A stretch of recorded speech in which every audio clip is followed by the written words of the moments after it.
एक बार माता लक्ष्मी क्षीर सागर में भगवान विष्णु के पैर दबा रही थी। तो पैर दबाते हुए माँ लक्ष्मी ने भगवान विष्णु से कहा कि हे प्रभु, आप मेरे मन की बातें जानते हैं, लेकिन आज हम आपसे 3 प्रश्न चाहते हैं कि आप उत्तर दें, और उत्तर देकर आप मुझे संतुष्ट करें तो मेरे मन को बहुत शांति मिलेगा।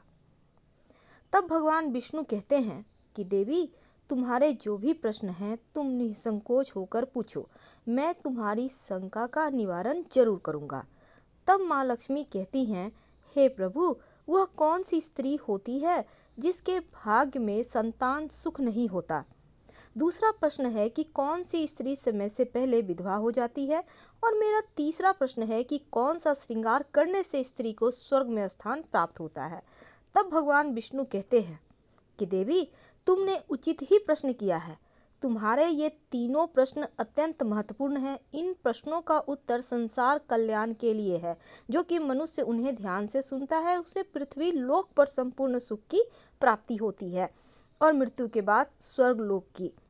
भगवान विष्णु देवी लक्ष्मी से कहते हैं, हे देवी, आज मैं तुम्हें एक अत्यंत पवित्र कथा सुनाता हूँ। इस कथा के माध्यम से तुम्हारे सभी प्रश्नों का उत्तर तुम्हें प्राप्त होगा, लेकिन तुम्हें इस कथा को ध्यान से पूरा सुनना होगा। इस कथा को कभी आधा अधूरा मत सुनना।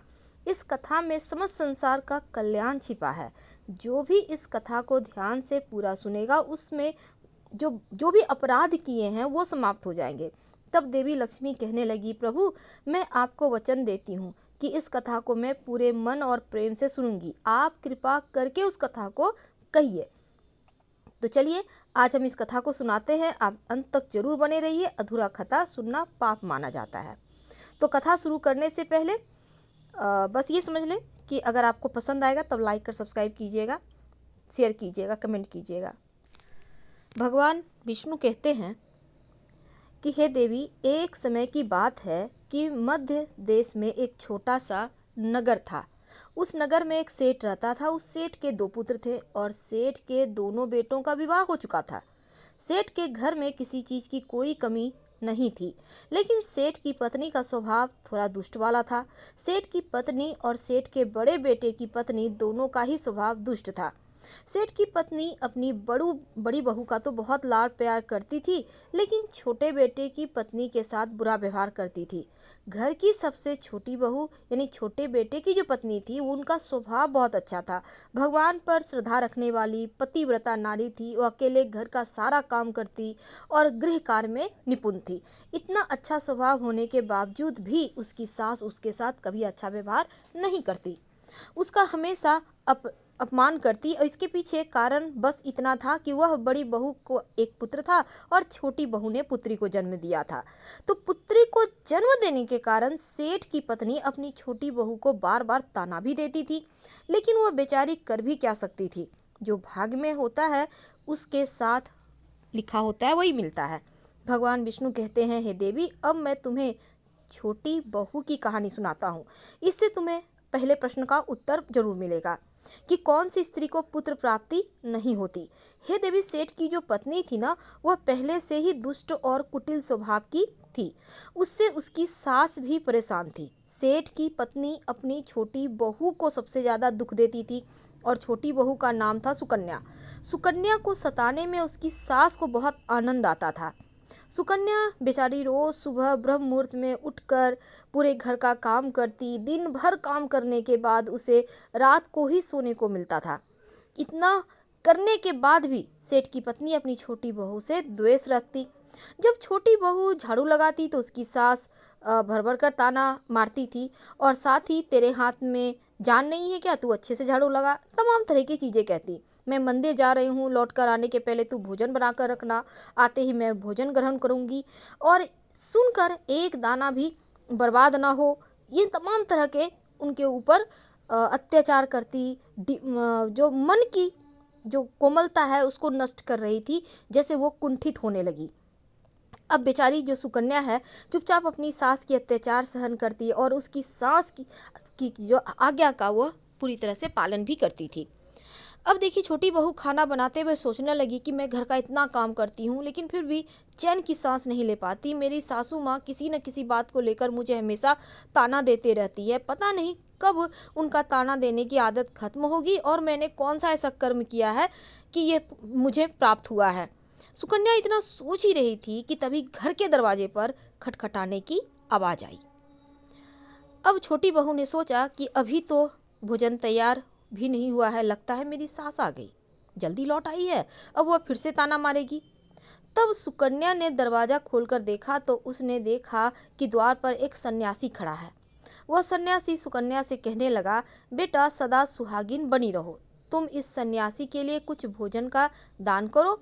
हे पुत्री, मुझे बड़ी भूख लगी है। तब सुकन्या ने सोचा, अगर मैं इस सन्यासी को भोजन करा दूं और इतने में मेरी सास आ गई तो मेरी तो खैर नहीं।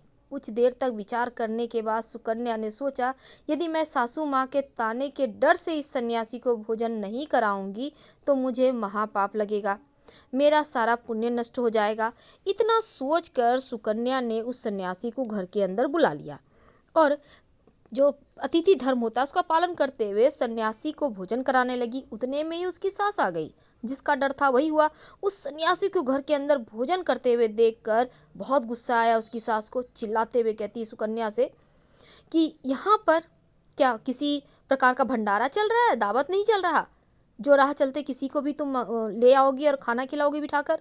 सुकन्या ने अपनी सास से बड़ी विनती की लेकिन सुकन्या की सास ने बहू की एक नहीं सुनी और उसकी सास ने उस सन्यासी को घर से बाहर निकाल दिया और उसके भोजन को उठाकर कचरे में फेंक दिया। उसके बाद वह सास सुकन्या पर गुस्सा करने लगी और कहती है सास सुकन्या को, अरे दुष्ट औरत, मैंने तुझे कहा था कि अन्न का एक दाना भी बर्बाद नहीं होना चाहिए, लेकिन तूने क्या किया, उस भिखमंगे को इतना सारा भोजन दे दिया। सुकन्या डरते हुए बोलती है, सासू माँ, मैंने सन्यासी को अपने हिस्से का भोजन दिया है, इससे आखिर इतना गुस्सा होने की क्या बात है। द्वार पर आए अतिथियों का कभी भी खाली हाथ नहीं भेजना चाहिए, ऐसा शास्त्र भी कहता है। फिर सुकन्या की सास ने उसे बहुत डांटा। दोनों के बीच कई देर तक बहस हुई और सुकन्या भी दुष्ट सास के गुस्से में आकर सुकन्या को धक्के मारकर घर से बाहर निकाल दिया और घर का दरवाज़ा सास ने बंद कर लिया। अब सुकन्या देर तक घर के मुख्य दरवाजे के सामने खड़ी रही। बाहर से अपनी सास को आवाज़ देने लगी। सुकन्या की सास ने एक नहीं सुनी और उसे घर के अंदर आने ही नहीं दिया। फिर सुकन्या दुखी और उदास होकर अपने मायके के लिए निकल गई। मायका जाने के रास्ते में बहुत बड़ा जंगल पड़ता था। सुकन्या भूखी प्यासी रहकर उस जंगल के रास्ते चलने लगी। अब देखिए तभी उसी समय अचानक जोर जोर से बादल गरजने लगे और मूसलाधार बारिश होने लगी। बारिश से बचने के लिए सुकन्या एक वृक्ष के नीचे जाकर खड़ी हो गई। वहां पर सुकन्या ने देखा कि पेड़ के नीचे एक कोटर बना हुआ है। फिर भी वह बिना देरी किए जल्दी से उस कोटर में घुस गई। कोटर में जाने के बाद सुकन्या ने देखा कि अंदर कोई साधु महात्मा बैठे हैं। अब वह सन्यासी और कोई नहीं बल्कि भगवान विष्णु थे, साधु का रूप धारण करके बैठे हुए।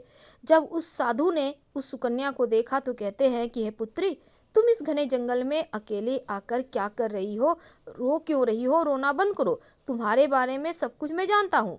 तुम्हारे ससुराल वाले बहुत दुष्ट स्वभाव के हैं और ये तुम्हें बहुत दुख देते हैं। उसके कारण केवल बस इतना है कि तुम्हें पुत्र की प्राप्ति नहीं हुई। पुत्री का जन्म देने के कारण तुम्हें तुम्हारी सास ताना देती है। हे पुत्री, तुम चिंता मत करो, मैं तुम्हें एक पर्ची देता हूँ। इस पर जो भी उपाय लिखा हुआ है उस उपाय को पूरे मन से करो, फिर तुम्हें एक गुणवान पुत्र की प्राप्ति होगी। फिर सुकन्या ने वह पर्ची ली और वह साधु वहाँ से अचानक गायब हो गया।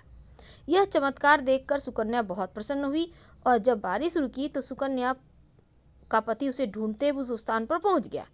अब सुकन्या ने अपने पति को सारी हकीकत बता दी और फिर दोनों ने ही घर वापस न जाकर उसी जंगल में रहने का निर्णय किया। वहीं पर रहते हुए एक दिन सुकन्या के मन में पुत्र प्राप्ति का ख्याल आया और वह मन ही मन सोचने लगी, यदि मेरा भी कोई पुत्र होता तो आज ससुराल में मुझे ज़्यादा इज्जत मिलती। तभी सुकन्या को उस साधु के द्वारा दी गई जो पर्ची थी उसको याद आई।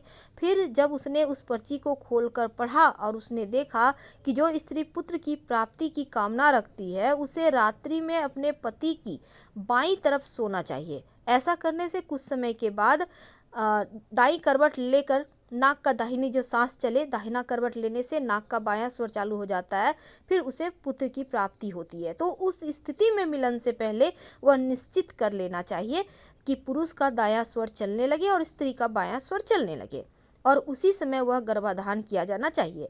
ऐसा करने से निश्चय ही पुत्र की प्राप्ति होती है।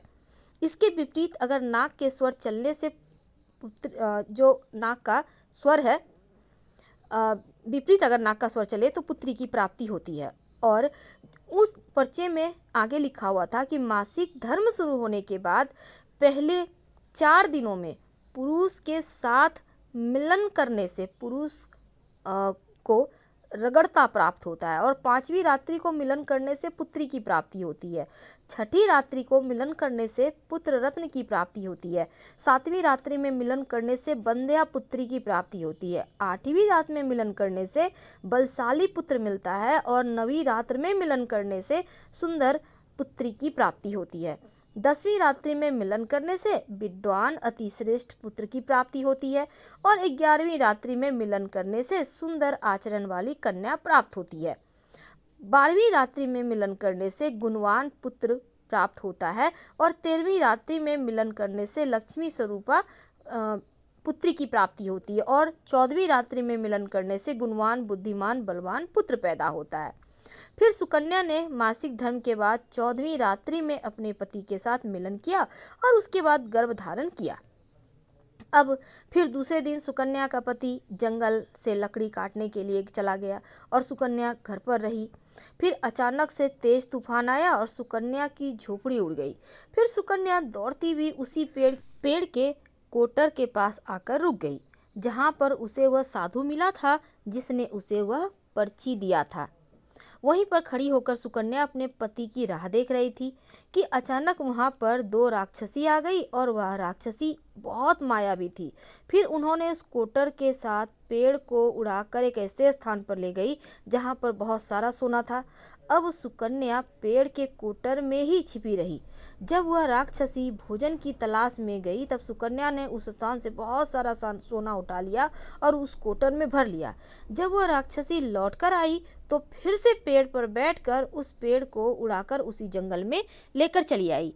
अब राक्षसियों के जाने के बाद सुकन्या वह सारा सोना लेकर अपने के पति के पास गई और उसे ढेर सारा सोना दे दिया। फिर पति और सुकन्या दोनों अपने ससुराल को लौट गए। वहां आकर उसने अपनी सास को वह सारा सोना दे दिया और सारी हकीकत भी बता दी। अब जिसे सुनकर उसकी सास को बहुत गुस्सा आया और बोलने लगी, अरे मूर्ख औरत, तू बस इतना ही सोना लेकर आई? इतने सोने से क्या होगा? मैं तो बहुत सारा लेकर सोना आ जाती अगर मैं रहती।